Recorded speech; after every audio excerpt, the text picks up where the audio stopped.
Hey, real quick before the story starts, if you like lit reading, I've got something new you might enjoy. It's called New Tales Told, original short stories. Same voice, same vibe. Just search for New Tales Told right here in this podcast app. And just so you're not surprised, there may be some ads before the story. Sorry, we have to pay the bills.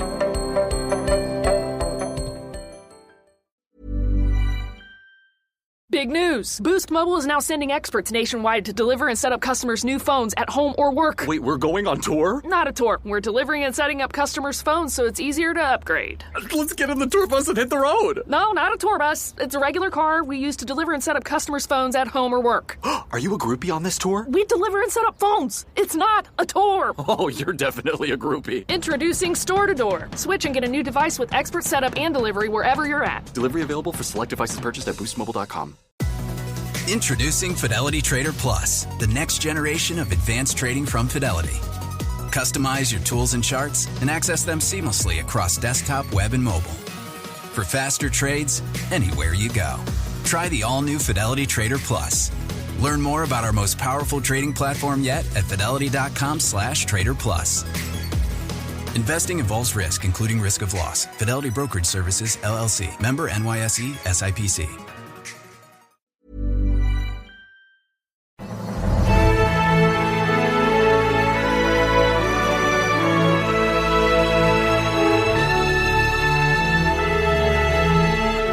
Welcome to Lit Reading. I'm Don McDonald. Our next story is so special that I decided to present it to both our children's and adult audiences. It's a lovely story within a story about a misunderstood creature who is the last of his kind and a boy who befriends him and helps him become part of society. I hope you enjoy Kenneth Grahame's The Reluctant Dragon.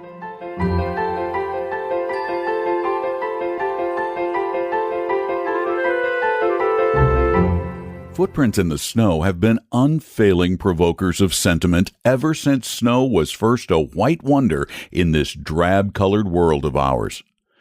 In a poetry book presented to us by an aunt, there was a poem by one Wordsworth in which they stood out strongly with a picture all to themselves, too, but we didn't think very highly either of the poem or the sentiment. Footprints in the sand now were quite another matter, and we grasped Crusoe's attitude of mind much more easily than Wordsworth's. Excitement and mystery, curiosity and suspense, these were the only sentiments that tracks, whether in sand or in snow, were able to arouse in us. We had awakened early that winter morning, puzzled at first by the added light that filled the room. Then, when the truth at last fully dawned on us and we knew that snowballing was no longer a wistful dream, but a solid certainty waiting for us outside, it was a mere brute fight for the necessary clothes, and the lacing of boots seemed a clumsy invention, and the buttoning of coats an unduly tedious form of fastening, with all that snow going to waste at our very door. When dinner time came, we had to be dragged in by the scruff of our necks. The short armistice over, the combat was resumed, but presently Charlotte and I, a little weary of contests and of missiles that ran shudderingly down inside one's clothes, forsook the trampled battlefield of the lawn and went exploring the blank virgin spaces of the white world that lay beyond. It stretched away unbroken on every side of us, this mysterious soft garment under which our familiar world had suddenly hidden itself. Faint imprints showed where a casual bird had alighted, but of other traffic there was next to no sign, which made these strange tracks all the more puzzling. We came across them first at the corner of the shrubbery, and pored over them long, our hands on our knees. Experienced trappers that we knew ourselves to be, it was annoying to be brought up suddenly by a beast we could not at once identify. "Don't you know?" said Charlotte rather scornfully. "Thought you knew all the beasts that ever was." This put me on my mettle, and I hastily rattled off a string of animal names embracing both the Arctic and the tropic zones, but without much real confidence. "No," said Charlotte on consideration. "They won't any of them quite do. Seems like something lizardly. Did you say iguanodon?" "Might be that, p'raps. But that's not British, and we want a real British beast." "I think it's a dragon." 'Tisn't half big enough, I objected. Well, all dragons must be small to begin with, said Charlotte, like everything else. Perhaps this is a little dragon who got lost. A little dragon would be rather nice to have. He might scratch and spit, but he couldn't do anything, really. Let's track him down. So we set off into the wide, snow-clad world, hand in hand, our hearts big with expectation, complacently confident that by a few smudgy traces in the snow, we were in a fair way to capture a half-grown specimen of a fabulous beast. We ran the monster across the paddock and along the hedge of the next field, and then he took to the road like any tame civilized taxpayer. Here his tracks became blended with and lost among more ordinary footprints. But imagination and a fixed idea will do a great deal, and we were sure we knew the direction a dragon would naturally take. The traces, too, kept reappearing at intervals. At least Charlotte maintained they did. As it was her dragon, I left the following of the slot to her and trotted along peacefully, feeling that it was an expedition anyhow, and something was sure to come out of it.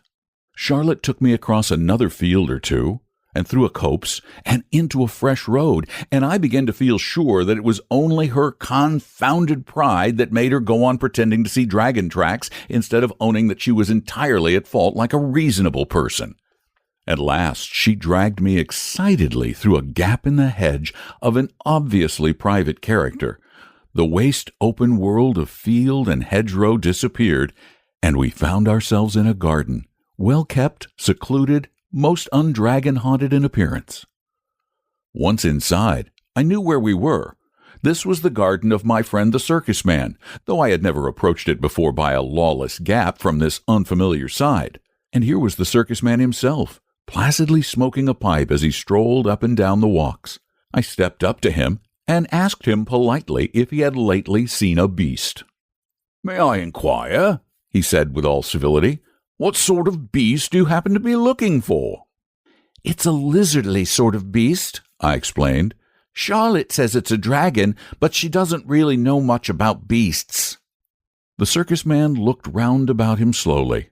"I don't think," he said, "that I've seen a dragon in these parts recently. But if I come across one, I'll know it belongs to you, and I'll have him taken round to you at once."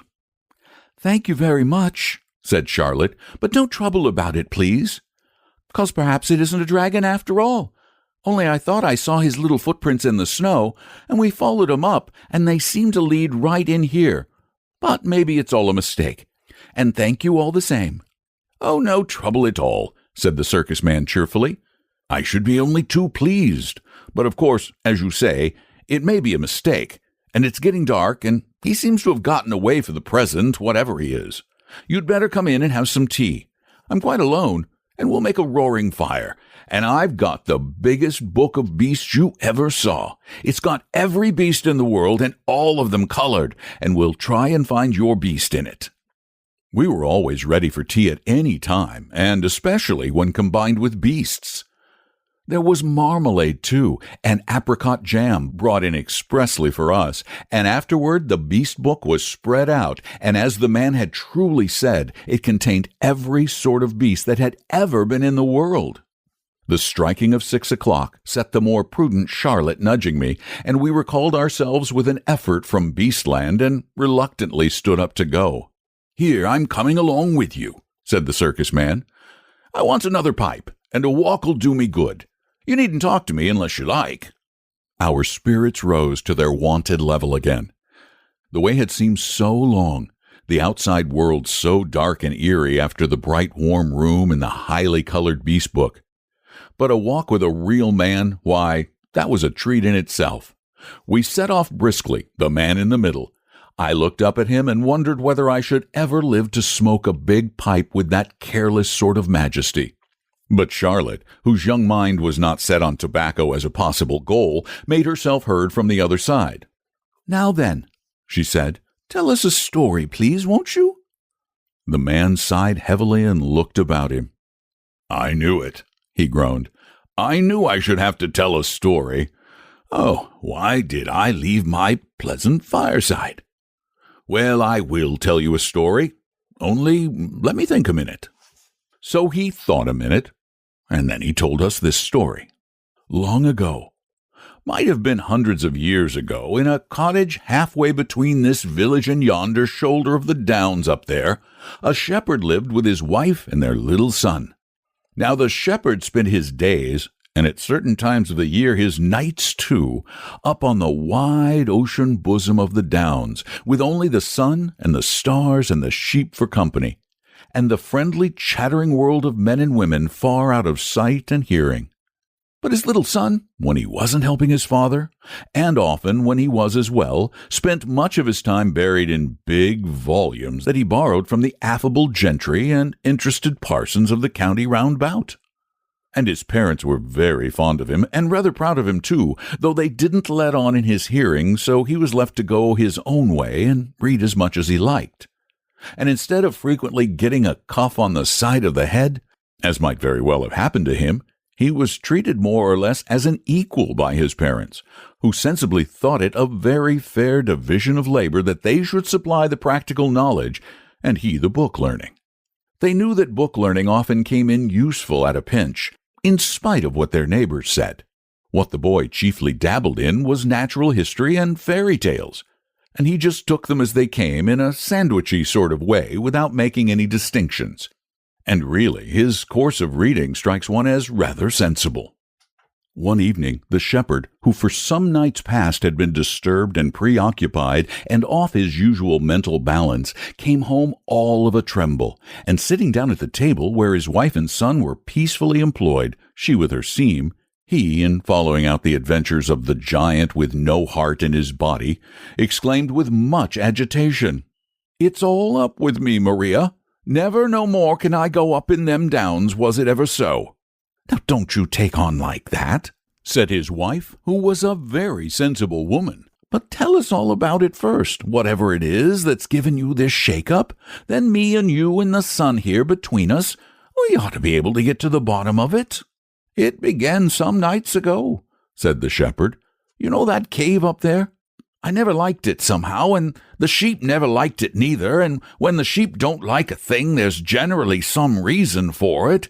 Well, for some time past there's been faint noises coming from that cave, noises like heavy sighings with grunts mixed up in them, and sometimes a snoring far away down, real snoring, yet somehow not honest snoring, like you and me o' nights, you know." "I know," remarked the boy quietly. "Of course I was terrible frightened," the shepherd went on, "yet somehow I couldn't keep myself away. So this very evening, before I come down, I took a cast round by the cave quietly, and there, oh Lord, I saw him at last as plain as I see you." "So?" said his wife, beginning to share her husband's nervous terror. "Why, him, I'm telling you," said the shepherd. "He was sticking halfway out of the cave and seemed to be enjoying of the cool of the evening in his poetical sort of way. He was as big as 4 cart horses, and all covered with shiny scales, deep blue scales at the top of him, shading off to a tender sort of green below. As he breathed, there was that sort of flicker over his nostrils that you see over our chalk roads on the baking windless days in summer. He had his chin on his paws, and I should say he was meditating about things. Oh yes, a peaceable sort of beast enough, and not ramping or carrying on or doing anything but what was quite right and proper, I admit all that. And yet what am I to do? Scales, you know, and claws, and a tail for certain, though I didn't see that end of him. I ain't used to them, and I don't hold with them, and that's a fact." The boy, who had apparently been absorbed in his book during his father's recital, now closed the volume, yawned, clasped his hands behind his head, and said sleepily, "It's all right, Father. Don't you worry. It's only a dragon." "Only a dragon?" cried his father. "What do you mean sitting there, you and your dragons? Only a dragon indeed, and what do you know about it?" "'Cause it is, and 'cause I do know," replied the boy quietly. "Look here, Father. You know we've each of us got our line. You know about sheep and weather and things. I know about dragons. I always said, you know, that cave up there was a dragon cave. I always said it must have belonged to a dragon sometime and ought to belong to a dragon now if rules count for anything. Well, now you tell me it has got a dragon, and so that's all right. I'm not half as much surprised as when you told me it hadn't got a dragon. Rules always come right if you wait quietly. Now please, just leave all this to me, and I'll stroll up tomorrow morning. No, in the morning I can't. I've got a whole heap of things to do. Well, perhaps in the evening. If I'm quite free, I'll go up and have a talk to him, and you'll find it'll be all right. Only please, don't you go worrying round there without me. You don't understand 'em a bit, and they're very sensitive, you know. He's quite right, Father, said the sensible mother. As he says, dragons is his line and not ours. He's wonderful knowing about book beasts, as everyone allows, and to tell the truth, I'm not half happy in my own mind thinking of that poor animal lying alone up there without a bit of hot supper or anyone to change the news with. And maybe we'll be able to do something for him, and if he ain't quite respectable, our boy'll find it out quick enough. He's got a pleasant sort of way with him that makes everybody tell him everything. Next day, after he'd had his tea, the boy strolled up the chalky track that led to the summit of the downs, and there, sure enough, he found the dragon, stretched lazily on the sward in front of his cave. The view from that point was a magnificent one. To the right and left, the bare and willowy leagues of the downs. In front, the vale with its clustered homesteads, its threads of white roads running through orchards and well-tilled acreage, and far away, a hint of gray old cities on the horizon. A cool breeze played over the surface of the grass, and the silver shoulder of a large moon was showing above the distant junipers. No wonder the dragon seemed in a peaceful and contented mood. Indeed, as the boy approached, he could hear the beast purring with happy regularity. Well, we live and learn, he said to himself. None of my books ever told me that dragons purred. Hello, dragon, said the boy quietly when he got up to him. The dragon, on hearing the approaching footsteps, made the beginning of a courteous effort to rise, but when he saw it was a boy, he set his eyebrows severely. Now don't you hit me, he said, or bung stones, or squirt water, or anything. I won't have it, I tell you. Not going to hit you, said the boy, wearily dropping on the grass beside the beast. And don't, for goodness sake, keep on saying don't. I hear so much of it, and it's monotonous and makes me tired. I've simply looked in to ask you how you were, and all that sort of thing, but if I'm in the way, I can easily clear out. I've lots of friends, and no one can say I'm in the habit of shoving myself in where I'm not wanted. No, don't go off in a huff, said the dragon hastily. The fact is, I'm as happy up here as the day's long. Never without an occupation, dear fellow, never without an occupation. And yet, between ourselves, it is a trifle dull at times. The boy bit off a stalk of grass and chewed it. Going to make a long stay here? He asked politely. Can't hardly say at present, replied the dragon. It seems a nice place enough, but I've only been here a short time, and one must look about and reflect and consider before settling down. It's rather a serious thing, settling down. Besides, now I'm going to tell you something. You'd never guess it if you tried ever so. Fact is, I'm a confoundedly lazy beggar. You surprise me, said the boy civilly. It's the sad truth. The dragon went on, settling down between his paws and evidently delighted to have found a listener at last. And I fancy that's really how I came to be here. You see, all the other fellows were so active and earnest and all that sort of thing, always rampaging and skirmishing and scouring the desert sands and pacing the margin of the sea and chasing knights all over the place and devouring damsels and going on generally. Whereas I like to get my meals regular and then prop my back against a bit of rock and snooze a bit, and wake up and think of things going on and how they kept going on just the same, you know. So when it happened, I got fairly caught. When what happened, please? Asked the boy. Well, that's what I don't precisely know, said the dragon. I suppose the earth sneezed or shook itself or the bottom dropped out of something.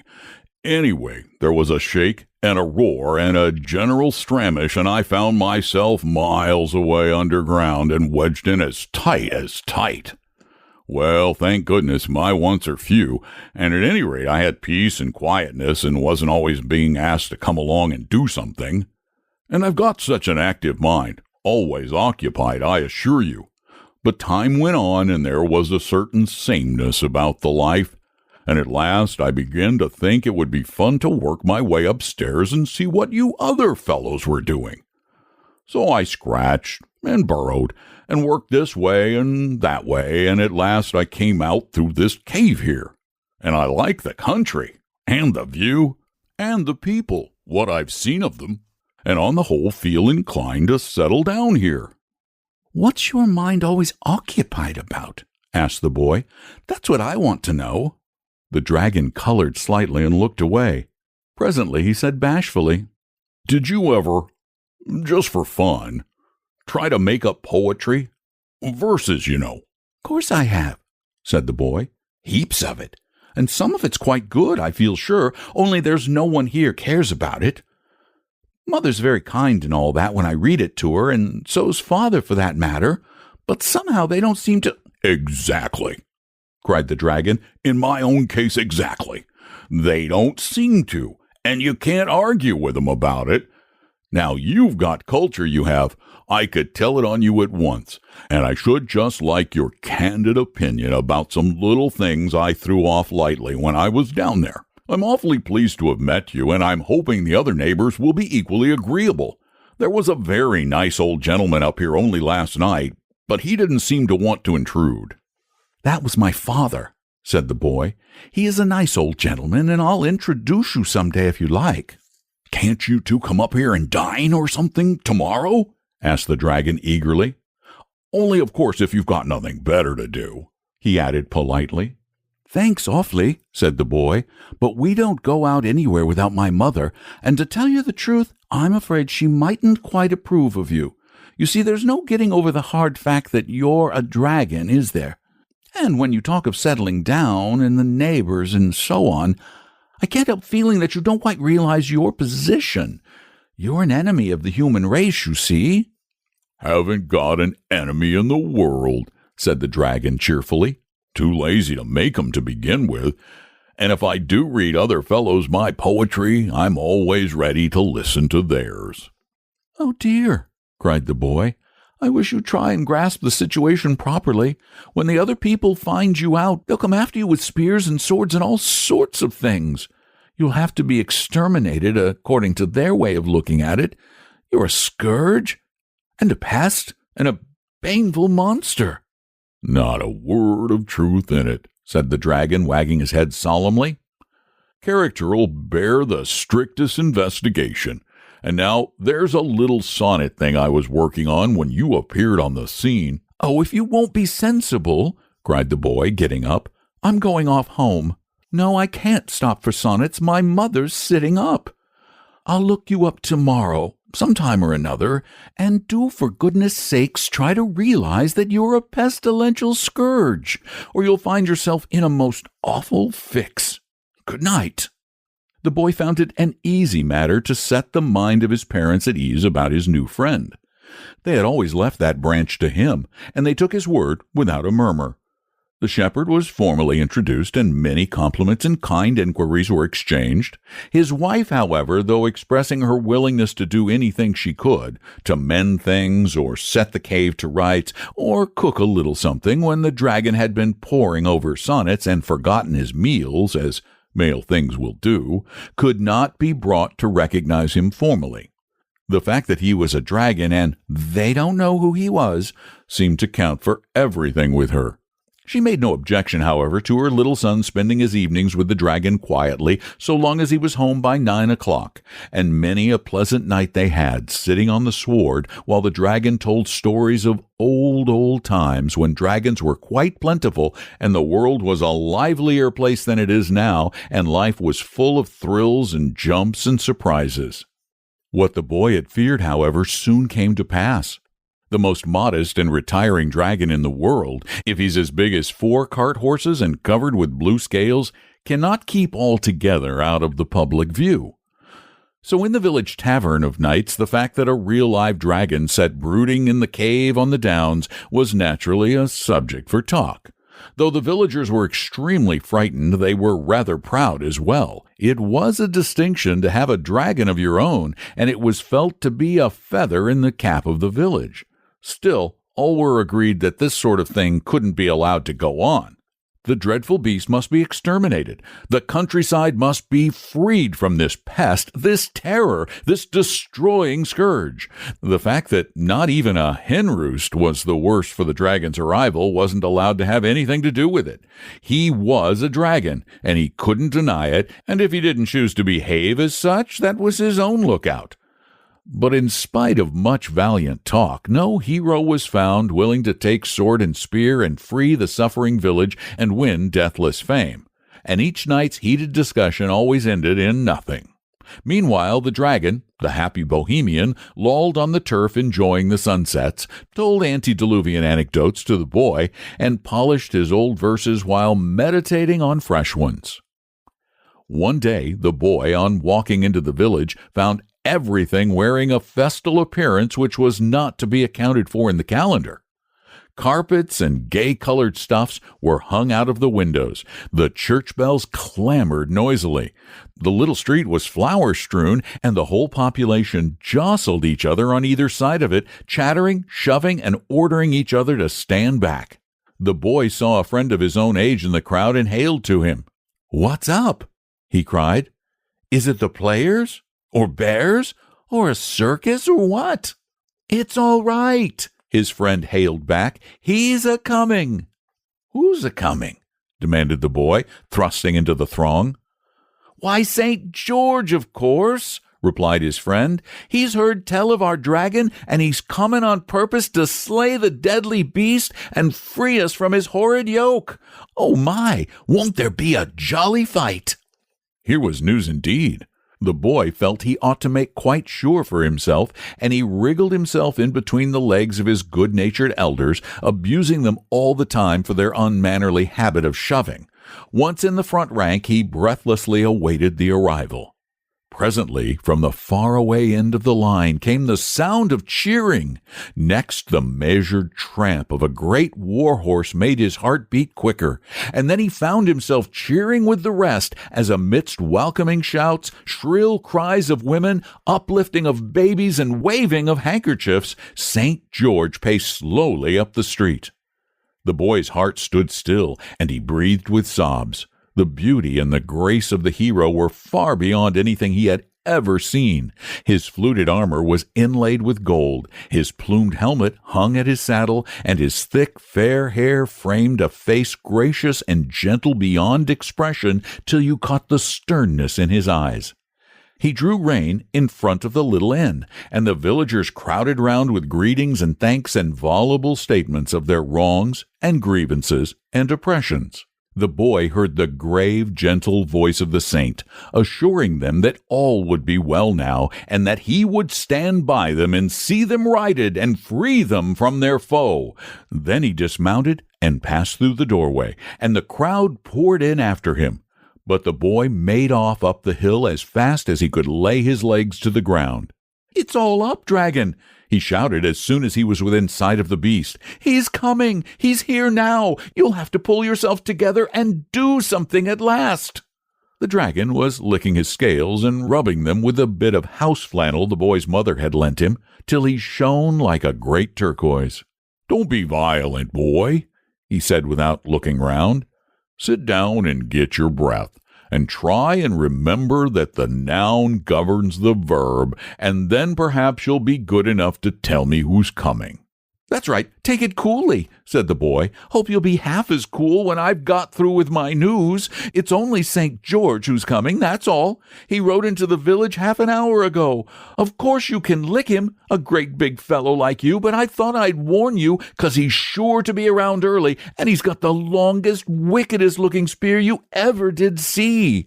And the boy got up and began to jump round in sheer delight at the prospect of the battle. "Oh, dearie, dearie me," moaned the dragon. "This is too awful. I won't see him, and that's flat. I don't want to know the fellow at all, and I'm sure he's not nice. You must tell him to go away at once, please. Say he can write if he likes, but I can't give him an interview. I'm not seeing anybody at present." "Now, Dragon, said the boy imploringly, "don't be perverse and wrong-headed. You've got to fight him sometime or other, you know, 'cause he's St. George and you're the dragon. Better get it over, and then we can go on with the sonnets. And you ought to consider other people a little, too. If it's been dull up here for you, think how dull it's been for me." "My dear little man," said the dragon solemnly, "just understand, once and for all, that I can't fight, and I won't fight. I've never fought in my life, and I'm not going to begin now just to give you a Roman holiday.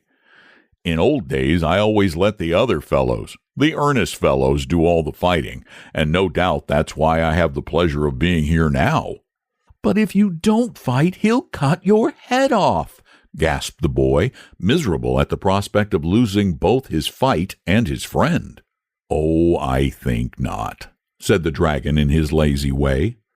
"You'll be able to arrange something. I have every confidence in you. You're such a manager. Just run down, there's a dear chap, and make it all right. I leave it entirely to you." The boy made his way back to the village in a state of great despondency. First of all, there wasn't going to be any fight. Next, his dear and honored friend the dragon hadn't shown up in quite such a historic light as he would have liked. And lastly, whether the dragon was a hero at heart or not, it made no difference, for St. George would most undoubtedly cut his head off. "Arrange things indeed," he said bitterly to himself. "The dragon treats the whole affair as if it was an invitation to tea and croquet." The villagers were straggling homewards as he pressed up the street, all of them in the highest spirits and gleefully discussing the splendid fight that was in store. The boy pursued his way to the inn and passed into the principal chamber where St. George now sat alone, musing over the chances of the fight and the sad stories of rapine and of wrong that had so lately poured into his sympathetic ears. "May I come in, St. George?" said the boy politely, as he paused at the door. "I want to talk to you about this little matter of the dragon, if you're not tired of it at this time." "Yes, come in, boy," said the saint kindly. "Another tale of misery and wrong, I fear me. Is it a kind parent, then, of whom the tyrant has bereft you, or some tender sister or brother? Well, it shall soon be avenged." "Nothing of the sort," said the boy. "There's a misunderstanding somewhere, and I want to put it right. The fact is, this is a good dragon." "Exactly," said St. George, smiling pleasantly. "I quite understand. A good dragon. Believe me, I do not in the least regret that he is an adversary worthy of my steel, and no feeble specimen of his noxious tribe." "But he's not a noxious tribe," said the boy distressedly. Oh dear, how stupid men are when they get an idea into their heads. I tell you, he's a good dragon, and a friend of mine, and tells me the most beautiful stories you ever heard, all about old times and when he was little, and he's been so kind to Mother, and Mother'd do anything for him, and Father likes him too, though Father doesn't hold with art and poetry much, and always falls asleep when the dragon starts talking about style. But the fact is, nobody can help liking him when once they know him. He's so engaging and so trustful, as simple as a child. "Sit down and draw your chair up," said St. George. "I like a fellow who sticks up for his friends, and I'm sure the dragon has his good points if he's got a friend like you. But that's not the question. All this evening I've been listening with grief and anguish unspeakable to tales of murder, theft, and wrong, rather too highly colored, perhaps, not always quite convincing, but forming in the main a most serious role of crime. History teaches us that the greatest rascals often possess all the domestic virtues, and I fear that your cultivated friend, in spite of the qualities which have won, and rightly, your regard, has got to be speedily exterminated." Oh, you've been taking in all the yarns those fellows have been telling you, said the boy impatiently. Why, our villagers are the biggest storytellers in the country round. It's a known fact. You're a stranger in these parts, or else you'd have heard it already. All they want is a fight. They're the most awful beggars for getting up fights. It's meat and drink to them. Dogs, bulls, dragons, anything so long as it's a fight. They've got a poor innocent badger in the stable behind here at this moment. They were going to have some fun with him today, but they're saving him up now till your little affair's over. And I have no doubt they've been telling you what a hero you were and how you were bound to win in the cause of right and justice and so on. But let me tell you, I came down the street just now and they were betting 6-4 on the dragon freely. 6-4 on the dragon? Murmured St. George, sadly resting his cheek on his hand. This is an evil world, and sometimes I begin to think that all the wickedness is not entirely bottled up inside the dragons. And yet, may not this wily beast have misled you as to his real character, in order that your good report of him may serve as a cloak for his evil deeds? Nay, may there not be at this very moment some hapless princess immured within yonder gloomy cavern? The moment he had spoken, Sir George was sorry for what he had said. The boy looked so genuinely distressed. I assure you, St. George, he said earnestly, there's nothing of the sort in the cave at all. The dragon's a real gentleman, every inch of him, and may I say that no one would be more shocked and grieved than he would at hearing you talk like that loose way about matters on which he has very strong views. Well, perhaps I've been over-credulous, said St. George. Perhaps I've misjudged the animal. But what are we to do? Here are the dragon and I almost face to face, each supposed to be thirsting for the other's blood. I don't see any way out of it exactly. What do you suggest? Can't you arrange things somehow? That's just what the dragon said, replied the boy, rather nettled. Really, the way you two seem to leave everything to me. I suppose you couldn't be persuaded to go away quietly, could you? Impossible, I fear, said the saint. Quite against the rules. You know that as well as I do. Well then, look here, said the boy. It's early yet. Would you mind strolling up with me and seeing the dragon and talking it over? It's not far, and any friend of mine will be most welcome. Well, it's irregular, said St. George, rising. But it seems about the most sensible thing to do. You're taking a lot of trouble on your friend's account, he added good-naturedly as they passed out through the door together. But cheer up. Perhaps there won't have to be any fight after all. Oh, but I hope there will, though, replied the little fellow wistfully. I've brought a friend to see you, dragon, said the boy rather loud. The dragon woke up with a start. I was just, thinking about things, he said in his simple way. Very pleased to make your acquaintance, sir. Charming weather we're having. This is St. George, said the boy shortly. St. George, let me introduce you to the dragon. We've come up to talk things over quietly, dragon, and now, for goodness sakes, do let us have a little straight common sense and come to some practical, business-like arrangement, for I'm sick of views and theories of life and personal tendencies and all that sort of thing. I may perhaps add that my mother's sitting up. So glad to meet you, St. George, began the dragon rather nervously, because you've been a great traveler, I hear, and I've always been rather a stay-at-home. But I can show you many antiquities, many interesting features of our countryside if you're stopping here any time. I think, said St. George in his frank, pleasant way, that we'd really better take the advice of our young friend here and try to come to some understanding on a business footing about this little affair of ours. Now, don't you think that, after all, the simplest plan would be just to fight it out according to the rules and let the best man win?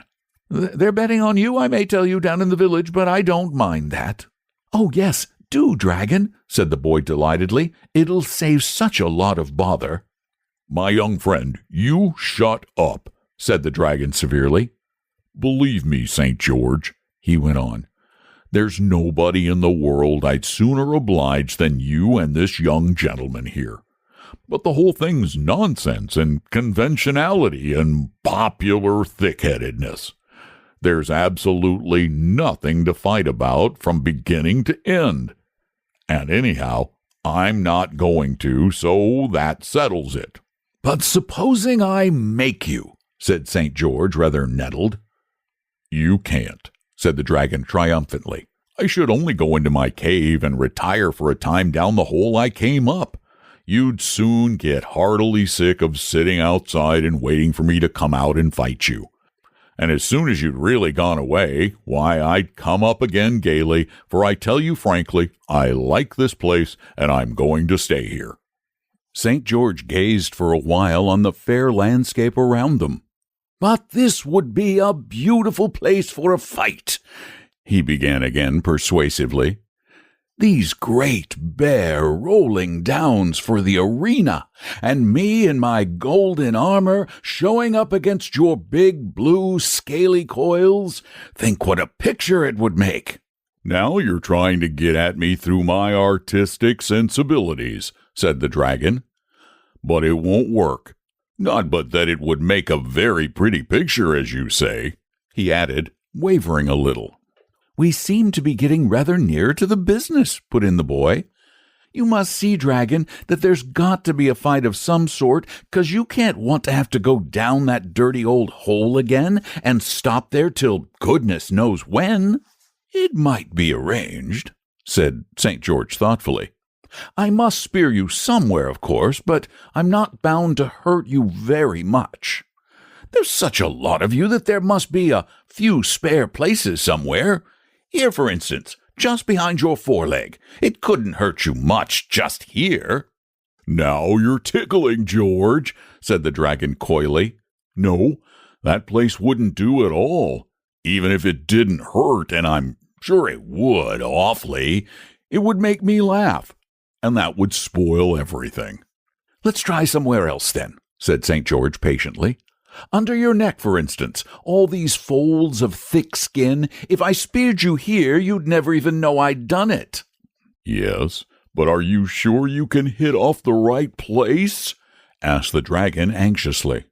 "Of course I am," said St. George with confidence. "You leave that to me." "It's just because I've got to leave it to you that I'm asking," replied the dragon rather testily.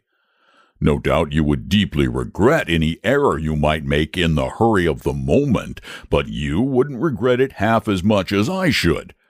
However, I suppose we've got to trust somebody as we go through life, and your plan seems, on the whole, as good a one as any." "Look here, Dragon," interrupted the boy, a little jealous on behalf of his friend, who seemed to be getting all the worst of the bargain. "I don't quite see where you come in. There's to be a fight, apparently, and you're to be licked, but what I want to know is, what are you going to get out of it?" "St. George," said the dragon, "just tell him, please, what will happen after I'm vanquished in the deadly combat." "Well, according to the rules, I suppose I shall lead you in triumph down to the marketplace, or whatever answers to it," said St. George. "Precisely," said the dragon, "and then?" "And then there shall be shoutings and speeches and things," continued St. George, "and I shall explain that you're converted and see the error of your ways, and so on." "Quite so," said the dragon. "And then?" "Oh, and then," said St. George, "why, and then there will be the usual banquet, I suppose." "Exactly," said the dragon. "And that's where I come in. Look here," he continued, addressing the boy. "I'm bored to death up here, and no one really appreciates me. I'm going into society, I am, through the kindly aid of our friend here, who's taking such a lot of trouble on my account, and you'll find I've got all the qualities to endear me to people who entertain. So now that's all settled, and if you don't mind, I'm an old-fashioned fellow. Don't want to turn you out, but—" "Remember, you'll have to do your proper share of the fighting, Dragon," said St. George as he took the hint and rose to go. I mean ramping and breathing fire and so on." "I can ramp all right," replied the dragon confidently. "As to breathing fire, it's surprising how easily one gets out of practice, but I'll do the best I can. Good night." They had descended the hill and were almost back to the village again when St. George stopped short. "Knew I had forgotten something," he said. "There ought to be a princess, terror-stricken and chained to a rock and all that sort of thing. Boy, can't you arrange a princess?" The boy was in the middle of a tremendous yawn. "I'm tired to death," he wailed, "and I can't arrange a princess or anything more at this time of night, and my mother's sitting up, and do stop asking me to arrange more things till tomorrow." The next morning the people began streaming up to the downs at quite an early hour, in their Sunday clothes and carrying baskets with bottlenecks sticking out of them, every one intent on securing good places for the combat. This was not exactly a simple matter, for of course it was quite possible that the dragon might win, and in that case even those who had put their money on him felt they could hardly expect him to deal with his backers on a different footing to the rest. Places were chosen, therefore, with circumspection and with a view to a speedy retreat in case of emergency. And the front rank was mostly composed of boys who had escaped from parental control and now sprawled and rolled about on the grass, regardless of the shrill threats and warnings discharged at them by their anxious mothers behind. The boy had secured a good front place, well up toward the cave, and was feeling as anxious as a stage manager on a first night.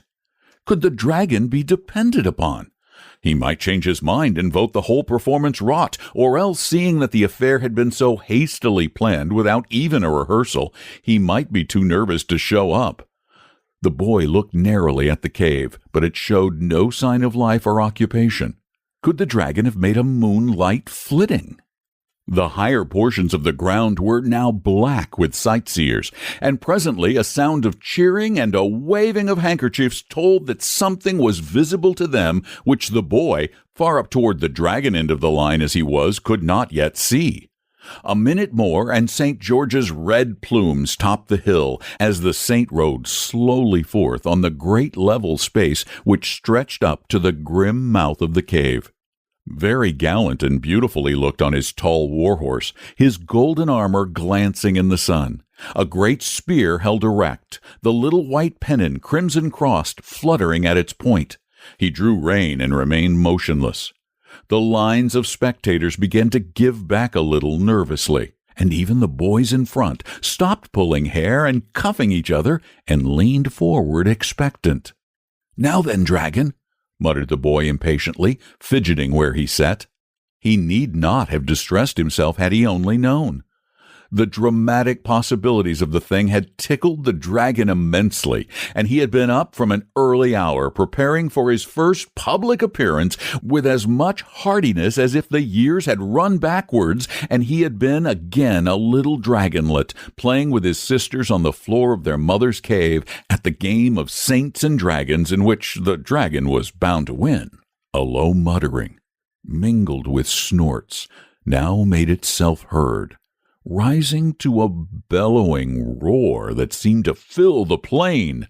Then a cloud of smoke obscured the mouth of the cave, and out of the midst of it the dragon himself, shining, sea-blue, magnificent, pranced splendidly forth, and everybody said, "Ooh, ooh, ooh," as if he had been a mighty rocket.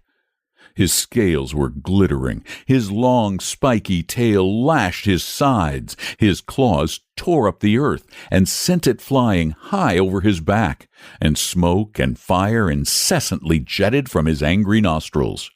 "Oh, well done, dragon!" cried the boy excitedly. "Didn't think he had it in him," he added to himself. St. George lowered his spear, bent his head, dug his heels into his horse's sides, and came thundering over the turf. The dragon charged with a roar and a squeal, a great blue whirling combination of coils and snorts and clashing jaws and spikes and fire. "Missed!" yelled the crowd. There was a moment's entanglement of golden armor and blue-green coils and spiky tail, and then the great horse, tearing at his bit, carried the saint, his spear swung high in the air, almost up to the mouth of the cave. The dragon sat down and barked viciously, while St. George, with difficulty, pulled his horse round into position. End of round 1, thought the boy. How well they managed it. But I hope the saint won't get excited. I can trust the dragon all right. What a regular play actor the fellow is. St. George had at last prevailed on his horse to stand steady and was looking round him as he wiped his brow. Catching sight of the boy, he smiled and nodded and held up 3 fingers for an instant. It seems to be planned out, said the boy to himself. Round 3 is to be the finishing one, evidently. Wish it could have lasted a bit longer. Whatever's that old fool of a dragon up to now? The dragon was employing the interval in giving a ramping performance for the benefit of the crowd. Ramping, it should be explained, consists of running round and round in a wide circle and sending waves and ripples of movement along the whole length of your spine from your pointed ears right down to the spike at the end of your long tail. When you are covered with blue scales, the effect is particularly pleasing, and the boy recollected the dragon's recently expressed wish to become a social success. St. George now gathered up his reins and began to move forward, dropping the point of his spear and settling himself firmly in the saddle. "Time!" yelled everybody excitedly, and the dragon, leaving off his ramping, sat up on end and began to leap from one side to the other with huge ungainly bounds, whooping like an Indian. This naturally disconcerted the horse, who swerved violently, the saint only just saving himself by the mane, and as they shot past the dragon, delivered a vicious snap at the horse's tail, which sent the poor beast careening madly far over the downs, so that the language of the saint, who had lost a stirrup, was fortunately inaudible to the general assemblage.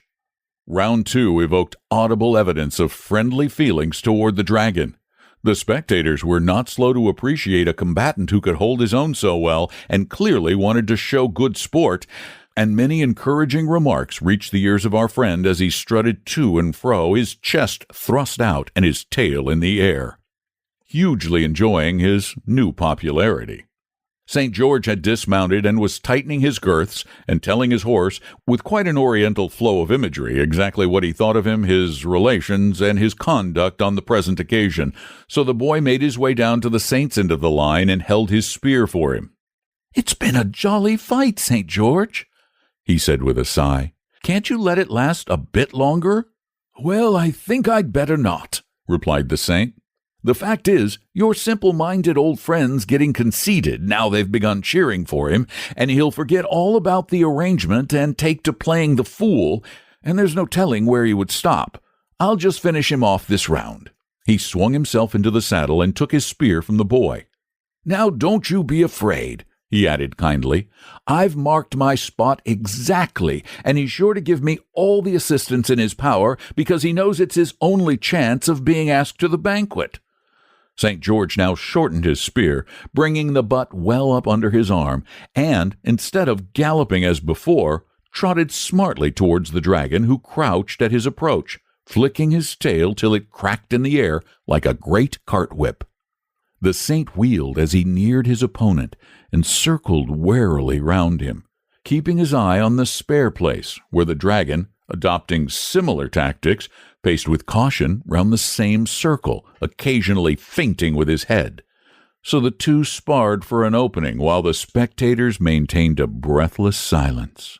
Though the round lasted for some minutes, the end was so swift that all the boy saw was a lightning movement of the saint's arm, then a whirl and a confusion of spines, claws, tails, and flying bits of turf. The dust cleared away. The spectators whooped and ran in cheering, and the boy made out that the dragon was down, pinned to the earth by the spear, while St. George had dismounted and stood astride of him. It all seemed so genuine that the boy ran in breathlessly, hoping the dear old dragon wasn't really hurt. As he approached, the dragon lifted one large eyelid, winked solemnly, and collapsed again. He was held fast to the earth by the neck, but the saint had hit him in the spare place agreed upon, and it didn't even seem to tickle. "Ain't you going to cut his head off, master?"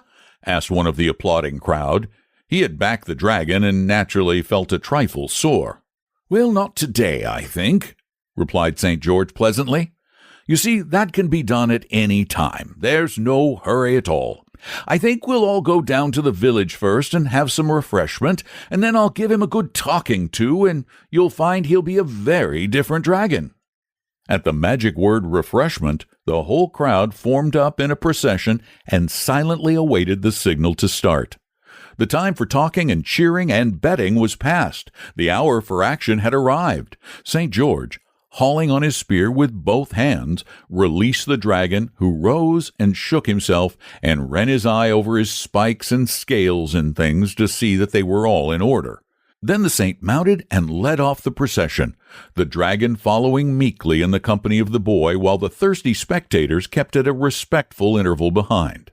There were great doings when they got down to the village again and had formed up in front of the inn.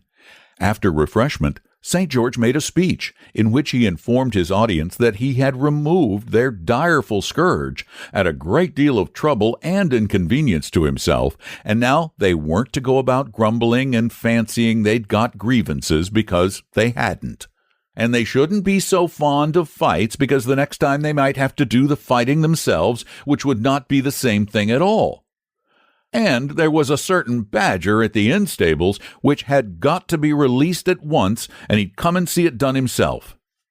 Then he told them that the dragon had been thinking over things and saw that there were two sides to every question, and he wasn't going to do it any more, and if they were good, perhaps he'd stay and settle down there. So they must make friends, and not be prejudiced and go about fancying they knew everything there was to be known, because they didn't, not by a long way.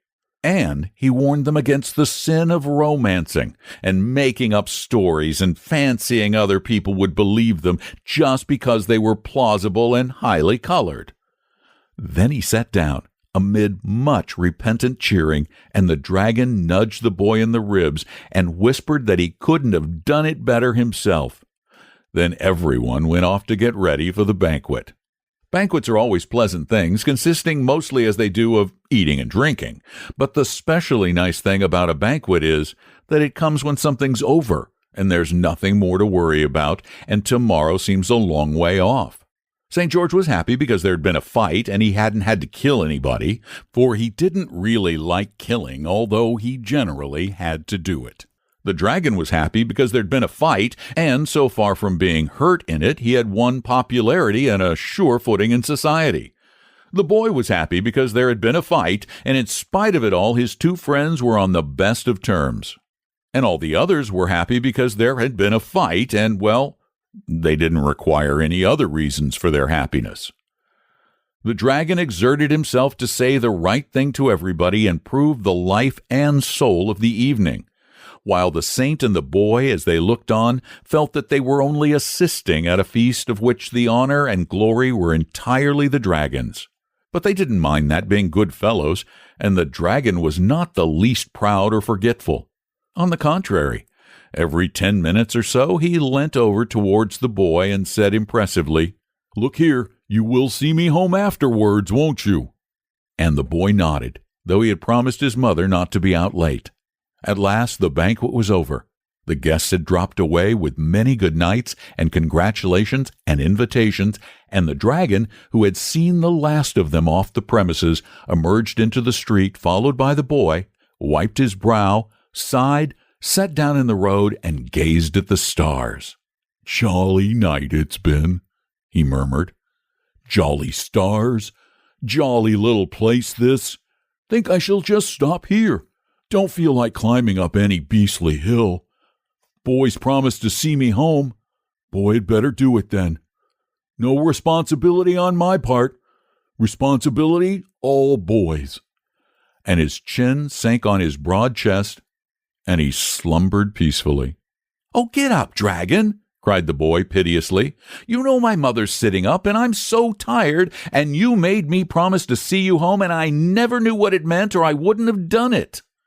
And the boy sat down in the road by the side of the sleeping dragon and cried.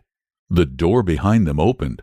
A stream of light illumined the road, and St. George, who who had come out for a stroll in the cool night air, caught sight of the two figures sitting there, the great motionless dragon and the tearful little boy. "What's the matter, boy?" he inquired kindly, stepping to his side. "Oh, this great lumbering pig of a dragon," sobbed the boy. "First he makes me promise to see him home, and then he says I'd better do it, and goes to sleep. Might as well try to see a haystack home. And I'm so tired, and Mother is—" Here he broke down again. "Now don't take on," said St. George. "I'll stand by you, and we'll both see him home." "Wake up, dragon," he said sharply, shaking the beast by the elbow. The dragon looked up sleepily. "What a night, George. What a—" "Now you see here, dragon," said the saint firmly. "Here's this little fellow waiting to see you home, and you know he ought to have been in bed these 2 hours, and what his mother will say I don't know, and anybody but a selfish pig would have made him go to bed long ago." "And he shall go to bed," cried the dragon, starting up. "Poor little chap, only fancy his being up at this hour. It's a shame, that's what it is. And I don't think, St. George, you've been very considerate, but come along at once, and don't let us have any more arguing or shilly-shallying. You just give me hold of your hand, boy. Thank you, George. An arm up the hill is just what I wanted." So they set off up the hill arm in arm, the saint, the dragon, and the boy. The lights of the little village began to go out, but there were stars and a late moon as they climbed to the downs together. And as they turned the last corner and disappeared from view, snatches of an old song were borne back on the night breeze. I can't be certain which of them was singing, but I think it was the dragon. "Here we are at your gate," said the man, abruptly laying his hands on it. "Good night. Cut along in sharp, or you'll catch it." Could it really be our own gate? Yes, there it was, sure enough, with the familiar marks on its bottom bar made by our feet when we swung on it. "Oh, but wait a minute," cried Charlotte. "I want to know a heap of things. Did the dragon really settle down? And did—" "There isn't any more of that story," said the man kindly but firmly. "At least, not tonight. Now be off. Goodbye." "Wonder if it's all true," said Charlotte as we hurried up the path. "Sounded dreadfully like nonsense in parts." "Perhaps it's true for all that," I replied encouragingly. Charlotte bolted in like a rabbit out of the cold and the dark, but I lingered a moment in the still, frosty air, for a backward glance at the silent white world without, ere I changed it for the land of firelight and cushions and laughter. It was the day for choir practice, and carol time was at hand, and a belated member was passing homewards down the road, singing as he went. "Then St. George he made reverence in the stable so dim, who vanquished the dragon so fearful and grim and so fierce, that now may we say, all peaceful is our waken on Christmas Day." The singer receded. The carol died away. But I wondered, with my hand on the door latch, whether that was the song, or something like it, that the dragon sang as he toddled contentedly up the hill.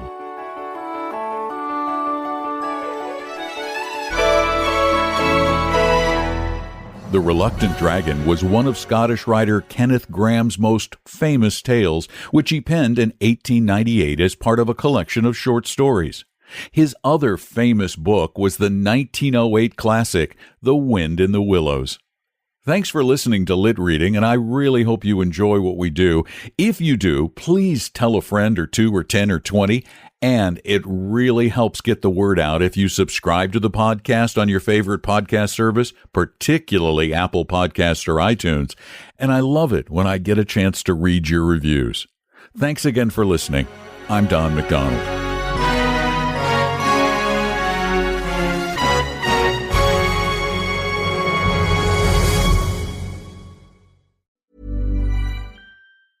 AI is transforming customer service. It's real and it works. And with Finn, we've built the #1 AI agent for customer service. We're seeing lots of cases where it's solving up to 90% of real queries for real businesses. This includes the real-world complex stuff like issuing a refund or cancelling an order. And we also see it when Finn goes up against competitors. It's top of all the performance benchmarks, top of the G2 leaderboard, and if you're not happy, we'll refund you up to $1 million, which I think says it all. Check it out for yourself at fin.ai. Big news! Boost Mobile is now sending experts nationwide to deliver and set up customers' new phones at home or work. Wait, we're going on tour? Not a tour. We're delivering and setting up customers' phones so it's easier to upgrade. Let's get in the tour bus and hit the road. No, not a tour bus. It's a regular car we use to deliver and set up customers' phones at home or work. Are you a groupie on this tour? We deliver and set up phones. It's not a tour. Oh, you're definitely a groupie. Introducing Store to Door. Switch and get a new device with expert setup and delivery wherever you're at. Delivery available for select devices purchased at boostmobile.com.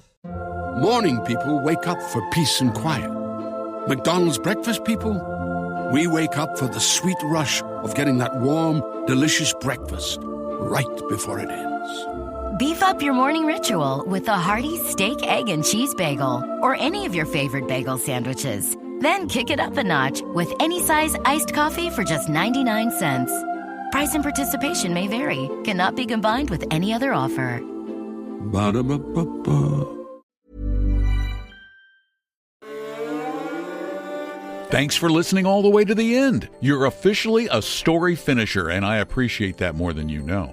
If you're curious what else I'm up to, check out one of my other podcasts, New Tales Told. It's brand new, original short fiction written and narrated by me.